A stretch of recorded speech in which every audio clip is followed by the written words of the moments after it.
Hey everyone, it's just me. I'm back. I just sort of want to talk through my experiences. I don't know if you've seen my last video, but I ended up in a mental health hospital. I was released and I spent 5 days outside, and I was due to see my treating psychologist at the hospital, so I went with my nan. And unfortunately I was still in a pretty negative headspace. I'd still been taking my medication, so I was sleeping really good. I think I was released without a lot of support, and I kind of pretty much had a plan to overdose again, and to kill myself, because things in my life aren't great, and I promise I wouldn't cry. I felt like a worthless person. I felt like I couldn't amount up to anyone's expectations, and I was really hard on myself. I'm 27 and I haven't had a partner for a while and had given up on that, and I can't get a job. I really struggle, and I pretty much was just isolating myself again and hiding and pushing myself away from the people that I love, because I wanted to protect them, because no one likes to see their daughter a wreck, especially when I know they have so much love for me. So I ended up back in the unit. I was in HD for 3 days, and 6 days I was in just a normal unit. I did make a lot more progress this time, but unfortunately I also resorted back to self-harming. Sunday night was my worst. I woke up at 5 o'clock and self-harmed, and then about 8 o'clock that previous night I self-harmed, and then at 7 I self-harmed again, because I thought things were out of my control. And I've spoken to my parents, and I know they love me, and I know they just want me to do the best, but still in my head it was like, you're worthless, you're a disappointment. I will share my full story later, but I've had a lot of things happen in my life where a 27-year-old shouldn't have to go through. I've probably experienced what a 40-year-old would experience sometimes in their lifetime. So I got released yesterday afternoon.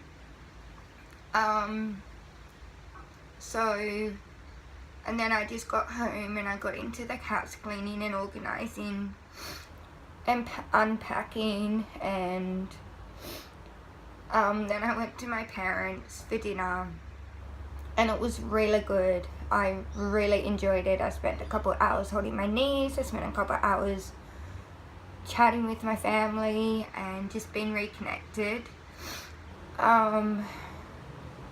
Today has been good. I got out of the house for several appointments. I slept really well last night, went food shopping, and then I had a situation where I was doing something health-wise, and I've pulled out, and today that person pretty much rang me and told me, you know, how disappointed she was, and she was just trying to help me, and she was frustrated that she couldn't help me because my old ways weren't working. And I pretty much told this person I don't want to go back into this style of worrying about calories and carbs, because you had certain shakes and then you had certain meals, but you could only have certain food. And because last October I weighed 44 kilos and I was an anorexic, and I didn't want to get to that point because I built my weight up. I'm 53 and a half, 54 kilos, so I built my weight up, and I told her I wanted to focus on clean eating, and she pretty much just abused me, saying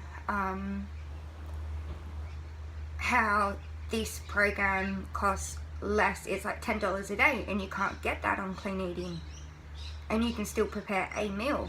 And I was like, well, I enjoy cooking, and for me right now, I need to pull back and focus on me and my health.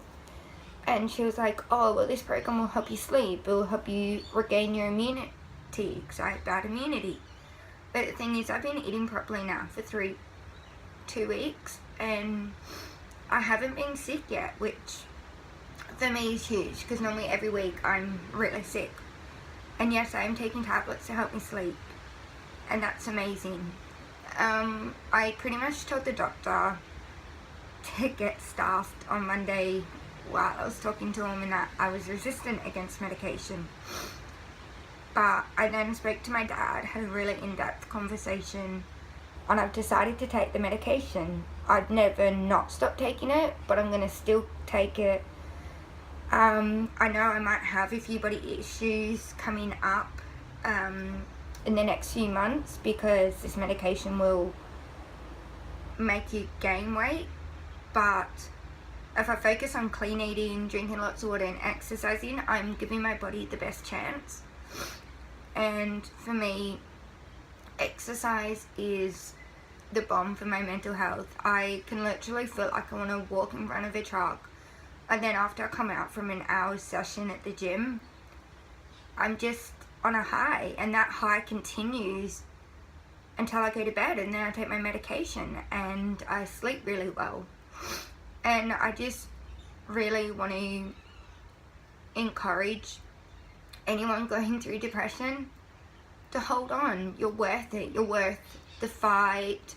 And I know the fight can get tiring sometimes. I deal with it every day. I don't just have depression. I have borderline personality disorder, which means instead of having, generally most people, when they have an up and down, this is a flat line, they'll only be up here and down here.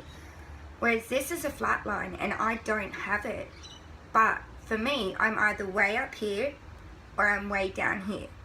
With this medication, and when it kicks in, and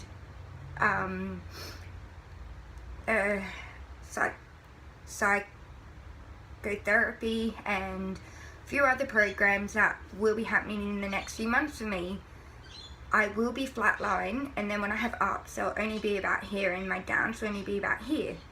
So it's a bit more than a normal person, but it's at a point where my body can function. And I know the fight can be really tiring, and I just want to give my heart out to anyone struggling right now, because I live with it every day. I know what it's like. I also have Asperger's. I also have a gender anxiety disorder. So basically anything and everything can set me off when I don't feel in control, or when something changes. That's when it can really affect my mood.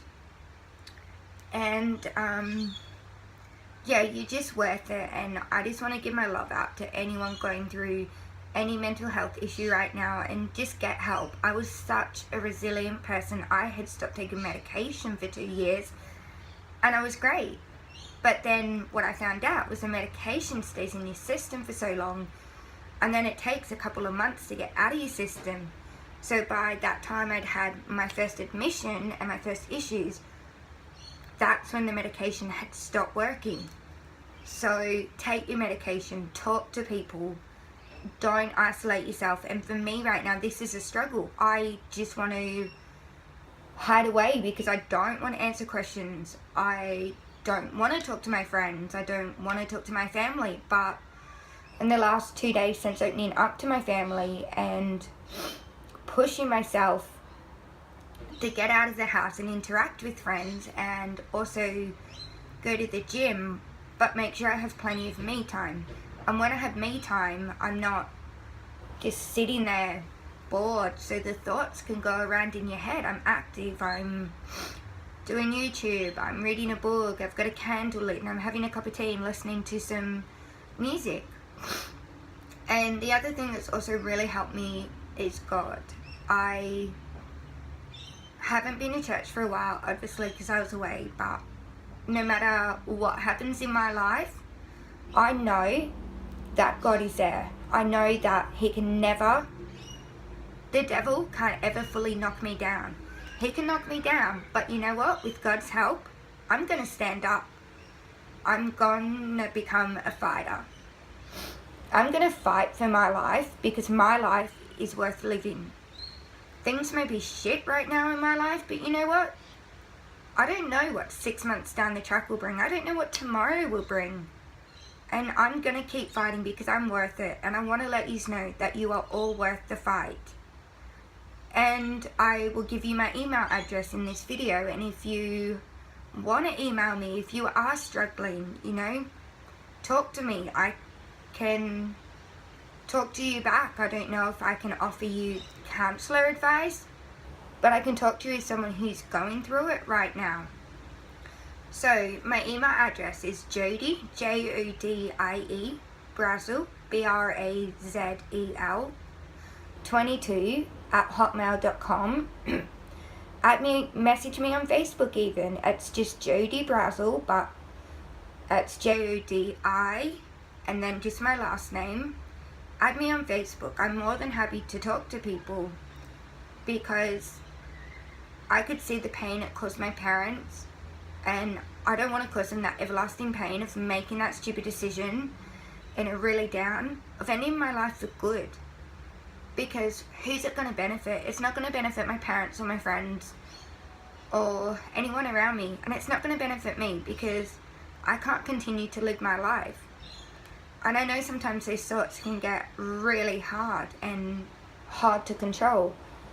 I would encourage yourself, if you're having thoughts like that, go talk to a friend that you can trust and that can be there. And see, I've got some amazing friends that are really non-judgmental, and I can unload my crap onto them, and you know what? They're going to give me some advice. I'm not going to throw that advice in their face. I'm going to go and do it. So I know it's a really long video and I apologize for that, but I'm so passionate about this issue, and I just want to pretty much encourage you to hold on and be strong. Your tomorrow can change. My moods are up and down every single day. I can have a really great day and then a horrible day. But don't end your life just because you have one bad day. It's not your whole life. Focus on the positives. The positive things that happen. It doesn't even have to be week to week or day to day. It could be minute to minute. Like for me, today I got to help my niece. And today I got to play with my mum's dogs and have lunch with my sister. They're 3 positives. And in the low that I'm experiencing pretty much now, I'm focusing on these things and going, well, if I end my life, I can't do those things anymore. I'm going to impact a load of people that you don't even realise you're going to impact, you know? And so I'm a strong advocate for holding on and fighting, and I want to encourage you guys to do the same. And if you're struggling, reach out to me. In my time of recovery, I will eventually get to you. It might just take me a week or 2 to get to everyone, but I will get to you because every life matters. Yeah, I'm so sorry it's a rambling video, but I'm sorry that it's probably really blurry. I have no idea what's going on with my camera right now, so I will figure it out before my next video, hopefully. But I will hopefully talk to you guys soon. Thank you. Bye.